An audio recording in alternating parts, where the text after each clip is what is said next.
जिस तरह से एजिंग एक नॉर्मल प्रोसेस है, उसी तरह से बालों का उम्र के साथ सफ़ेद हो जाना एजिंग का ही एक पार्ट है। बट उम्र से पहले बालों का सफ़ेद हो जाना बिल्कुल भी नॉर्मल नहीं है। इसे प्रीमेच्योर ऑफ ग्रेइंग कहा जाता है। एंड आज के इस वीडियो में इसी प्रीमेच्योर ग्रे हेयर के बारे में हम बात करेंगे, किस तरह से हम इसे सॉल्व कर सकते हैं, क्या क्या चीज़ें हमें अपनी डाइट में ऐड करनी है, कौन से विटामिन डेफिशिएंसी की वजह से हमें प्रीमेच्योर ग्रे हेयर होता है, एंड कौन से योगास एंड कौन सी एक्सरसाइजेस करके हम अपने ग्रे हेयर को वापस से रिवर्स कर सकते हैं towards black. So without wasting any further time, let's start today's video.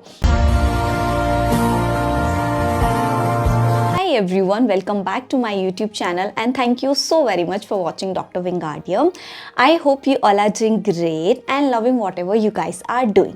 अब देखिए, जो हमारे बालों का कलर होता है वो सभी को पता है, जो मेरे वीडियोस पहले से देखते हैं, वो मेलेनोसाइट्स की वजह से होता है, मेलानिन की वजह से होता है। जब हम यंग एज में होते हैं तो ये मेलानिन हमारी बॉडी अच्छे से प्रोड्यूस करती है, इसलिए हमारे बाल काले रहते हैं।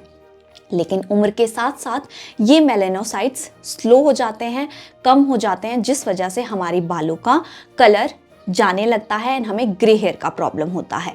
लेकिन आज के टाइम में 21 साल, 22 साल, 23 साल, इतने कम एज वाले लोगों को भी ग्रे हेयर का प्रॉब्लम है, जिसे हम प्रीमेच्योर ग्रेइंग कहते हैं।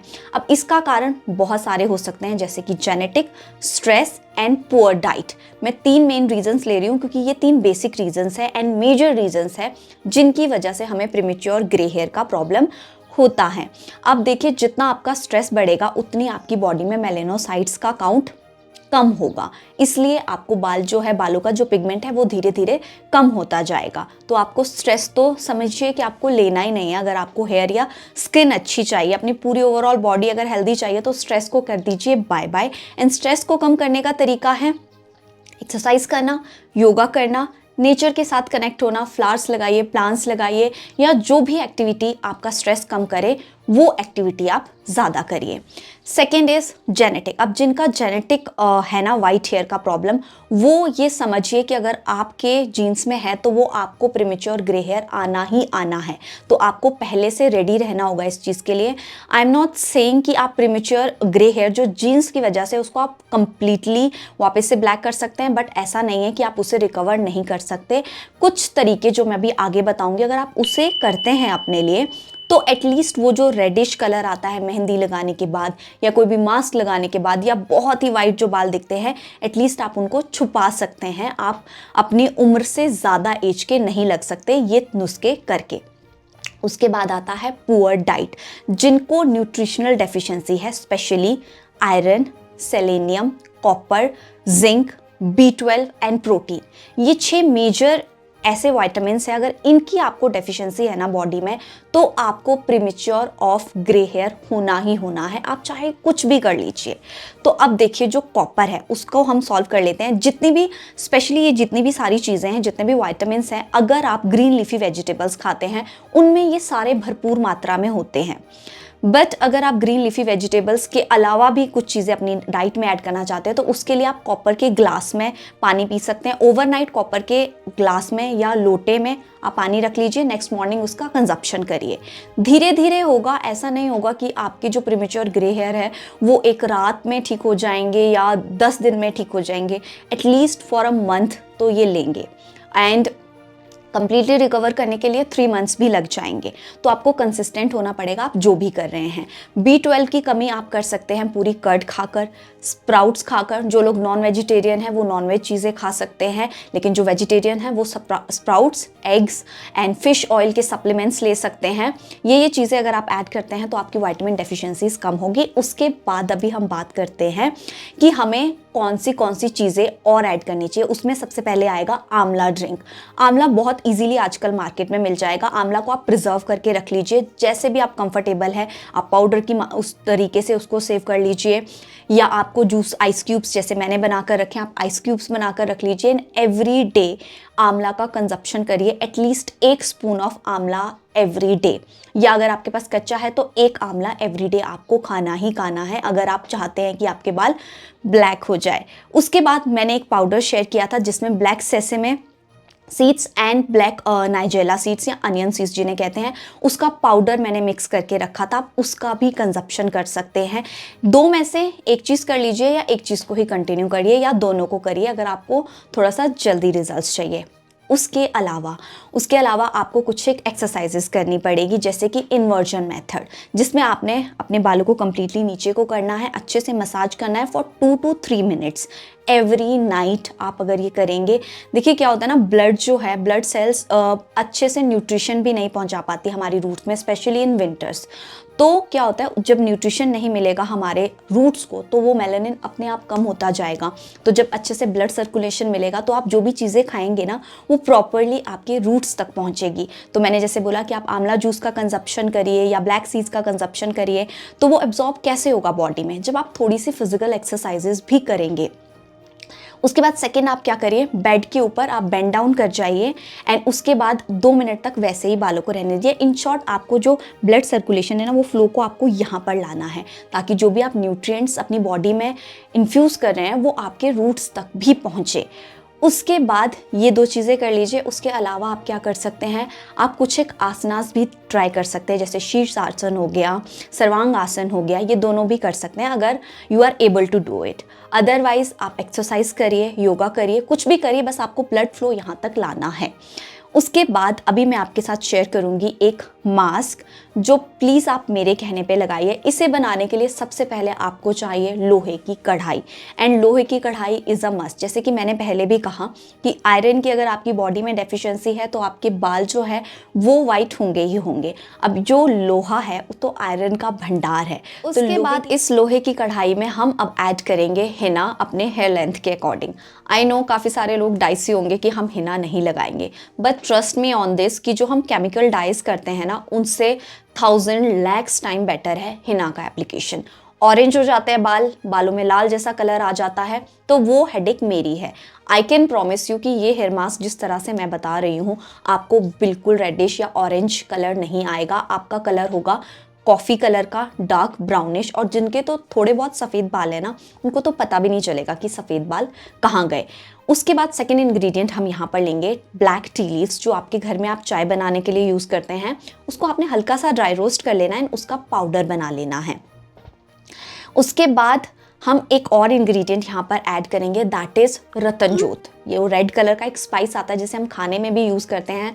अगर आपके पास नहीं है तो कोई प्रॉब्लम नहीं है, रतनजोत इज़ कम्प्लीटली ऑप्शनल। बट रतनजोत जो है ना, वो आपका जो हेयर है उसमें वो पिगमेंट को ना ज़्यादा लंबे टाइम तक स्टे करेगा। वो आपका कलर लाइक 1 महीने से ज़्यादा तक वो पिगमेंट होल्ड करेगा। तो रतनजोत का अगर आप यहाँ पर इस्तेमाल करते हैं तो नाउ लेट्स सी कि इस हेयर मास्क का प्रिपरेशन हमें कैसे करना है। हेयर मास्क बनाने से पहले हम एक डिकॉक्शन तैयार करेंगे जिससे हमें हिना को भिगोना है। इसे बनाने के लिए मैंने यहाँ पर लिया है 1 स्पून ऑफ ब्लैक टी, जो हम नॉर्मल टी पीते हैं। उसके बाद थोड़े से टुकड़े मैंने जिंजर के लिए हैं, थोड़े से फूल यहाँ पर हिबिस्कस के लिए, एंड थोड़ी सी मैंने यहाँ पर ली है लेमन ग्रास। एंड उसके बाद मैंने इसमें ऐड किया 1 चम्मच ब्लैक सीड्स यानी कि नाइजेला सीड्स, एंड 1 चम्मच मेथी दाना। इसमें से अगर कुछ इंग्रेडिएंट्स आपके पास नहीं है तो आप स्किप कर सकते हैं, कोई प्रॉब्लम नहीं है। आप सिर्फ मेथी दाना, कलौंजी एंड टी लीव से ही ये बना सकते हैं, कोई प्रॉब्लम नहीं है। इसको बॉईल करना है 10 मिनट्स तक, एंड उसके बाद इस डिकॉक्शन को आपने एक बर्तन में ले लेना है एंड इसे थोड़ी देर ठंडा होने देना है। उसके बाद लोहे की कढ़ाई ले लीजिए, उसमें आप अपनी चॉइस का जो भी हिना पाउडर को लेकर आप कंफर्टेबल है।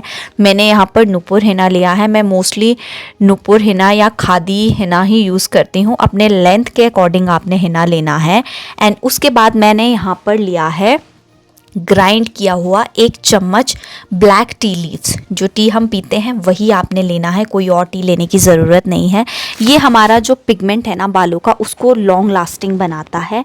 उसके बाद मैंने यहाँ पर लिया है रतनजोत। ये हमारे बालों का पिगमेंट होल्ड करता है। जब भी हमें ग्रेइंग ऑफ हेयर होता है तो हमें कुछ ऐसी चीज़ें चाहिए होती है जो हमारे उस पिगमेंट को होल्ड करे, तो ये दोनों वो पोटेंसी रखते हैं। उसके बाद मैं यहाँ पर ऐड कर रही हूँ शिकाकाई। शिकाकाई हमारे बालों को रूट से ब्लैक करता है। उसके बाद मैंने लिया है यहाँ 2 बड़े चम्मच आंवला पाउडर। आंवला पाउडर इस हेयर मास्क को इतना पावरफुल बना देगा। जितने भी इंग्रेडिएंट्स हैं वो अपने आप को धीरे धीरे अपनी सारी क्वालिटीज़ इस मास्क में लूज़ करेंगे। उसका पूरा श्रेय जाता है यहाँ पर आंवला को। आंवला नेचुरली हमारे बालों को काला करता है, इंटरनली भी और एक्सटर्नली भी। जो लोग ये हेयर मास्क के लिए कंफर्टेबल नहीं है वो हिना स्किप करके बाकी सारे इंग्रेडिएंट्स को मिक्स करके भी अपने बालों में लगा सकते हैं। जिनको ये लगता है कि यार हमारे बालों में रेडिश कलर आएगा, उनके बाल पूरे ब्लैक तो नहीं होंगे, बट येस धीरे धीरे अगर आपकी एज 20 से 25 या 30 के बीच में है, धीरे धीरे जब आप ये हेयर मास्क रेगुलर बेसिस पे अपने बालों में लगाएंगे तो आपके बाल इंटरनली ब्लैक होते नज़र आएंगे। लेकिन अगर आप उन बालों से परेशान हैं तो आप हिना प्लीज़ इसमें ऐड करिए। हिना की जगह आप इंडिगो पाउडर भी यहाँ पर यूज़ कर सकते हैं, कोई दिक्कत नहीं है, बस केमिकल यूज़ नहीं करना है। नेक्स्ट मॉर्निंग हिना कुछ इस तरह का लगेगा। उसके बाद आपने अपने बालों को सुलझाना है एंड पूरे बालों में इसको अच्छे से लगाना है। सो हेयर मास्क बना लिया एंड आई नो कि अब हिना की तासीर बहुत ज़्यादा ड्राई होती है एंड इसमें जितने भी इंग्रेडिएंट्स हमने यूज़ किए हैं सारे हमारे स्कैल्प को ड्राई करते हैं, तो हमें खुजली हो सकती है बालों में और थोड़ा सा अनइवन भी फील हो सकता है हमारी स्कैल्प में। तो उसको बैलेंस करने के लिए अब हम यहाँ पर एक हेयर ऑयल प्रिपेयर करेंगे। इस हेयर ऑयल को प्रिपेयर करने के लिए हम लेंगे मस्टर्ड ऑयल। जो लोग मस्टर्ड ऑयल को लेकर कंफर्टेबल नहीं है वो ऑलिव ऑयल भी ले सकते हैं या जो भी उनकी चॉइस का, but extra virgin natural oil he please यहाँ पर लीजिए। तो आप कोई सा भी ऑयल लीजिए, उसमें आप डालेंगे, सबसे पहले लेंगे आंवला, 2 आंवला। अगर आपके पास ड्राइड पाउडर है तो ड्राइड ले लीजिए। मेरे पास नॉर्मल आंवला था तो मैंने नॉर्मल 2 आंवला लिया, उसको डिसीड किया। उसके बाद मैंने यहाँ पर लिया है गठिया लहसुन। अगर आपके पास वो नहीं है तो आप नॉर्मल जो गार्लिक होता है वो भी ले सकते हैं, लेकिन गठिया लहसुन के बहुत सारे बेनिफिट्स हैं, मैं यहाँ पर टैग कर दूँगी क्योंकि वीडियो ऑलरेडी बहुत लंबा हो चुका है। तो उसके बाद थर्ड इंग्रेडिएंट मैं यहाँ पर ले रही हूँ जिंजर। जिंजर इसलिए क्योंकि ऑलरेडी जो हमने हिना लगाया है ना बालों में, जब हम जिंजर लगाएंगे तो वो जो हेयर ग्रोथ स्लो हो गई थी ना वो भी यहाँ पर प्रमोट होगी। तो इन तीनों को मैंने अच्छे से पेस्ट बना लिया एंड मस्टर्ड ऑयल में डालकर अच्छे से इसको 5 मिनट तक पकाना है बिल्कुल लोएस्ट फ्लेम पे। एंड उसके बाद पूरी स्कैल्प पे, पूरे शाफ्ट पे आप इसका एप्लीकेशन करेंगे। एंड उसके बाद नेक्स्ट डे, पहले दिन जब हिना को आपने धोना है तो नॉर्मल पानी से धोना है। जब बाल सेमी ड्राई हैं तब आपने ऑयलिंग करना है। पूरे बालों को ड्राई नहीं होने देना है, तो आपको थोड़ा ज़्यादा डिफ़िकल्ट हो सकता है। एंड सेमी ड्राई बालों को ही आपने कोम करना है और हिना का एप्लीकेशन करने से पहले भी बालों को अच्छे से आपने करना है कोम। एंड उसके बाद उस ऑयल को आप पूरे बालों में लगाइए। Let it be for overnight अगर आप कंफर्टेबल है। नहीं कंफर्टेबल है तो 2 से 3 घंटा रखिए एंड उसके बाद बालों को आप वॉश कर दीजिए अपनी चॉइस के किसी भी क्लेंजर के साथ। एंड ट्रस्ट मी, जितनी भी चीज़ें मैंने इसमें बताई, अगर इसमें से आप एक एक, क्योंकि मैंने हर चीज़ के ऑप्शंस दिए हैं, अगर आप एक एक भी करते हैं ना तो आपका 90% प्रॉब्लम यहीं पे सॉल्व हो जाएगा। बट अगर आपको लगता है कि ये ऐसे ही वेस्टेज ऑफ टाइम है तो आप केमिकल डाई करिए, कोई प्रॉब्लम नहीं है।